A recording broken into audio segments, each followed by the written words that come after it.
School ছাত্রীর অ্যাকাউন্টে ঢুকলো 759 কোটি টাকার উপর ভুতুরে টাকা। ব্যাংক বন্ধ থাকায় অনলাইনে দোকানে টাকা তুলতে গিয়ে বিষয়টি নজরে আসে। ওই ছাত্রীর নাম সুপর্ণা রায়। সে হলদিবাড়ি উচ্চ বালিকা বিদ্যালয়ের 7ম শ্রেণীর ছাত্রী। বাড়ি দক্ষিণ বড় হলদিবাড়ির খালপাড়ায়। শনিবার ব্যাংক বন্ধ থাকায় স্কুলের কেস জুতো কেনার জন্য স্কলারশিপের 900 টাকা তুলতে অনলাইনের দোকানে যায়। সেখানে ব্যালেন্স চেক করতে গিয়ে দেখে তার সেন্ট্রাল ব্যাংকের অ্যাকাউন্টে জমা রয়েছে 759 কোটি 69,51,951 টাকা। বিষয়টি বাড়িতে এসে পরিবারের লোককে বলতে আতঙ্কিত হয়ে পড়েন তারা। আজকে আমি সেন্ট্রাল ব্যাংকে টাকা উঠাতে গেছি। তো কোন জায়গায় গেছিল? দোকানে?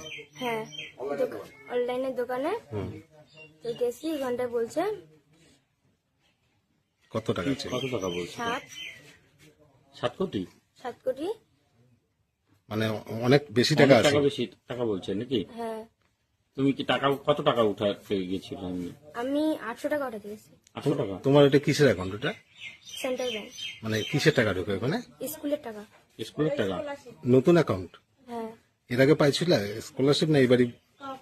পাইছি তো। আর আজকে টাকা তুলছো কয় টাকা? 900 টাকা।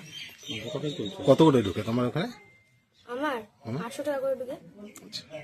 কি নাম তোমার? সুপর্ণা রায়। বাড়ি কোথায়?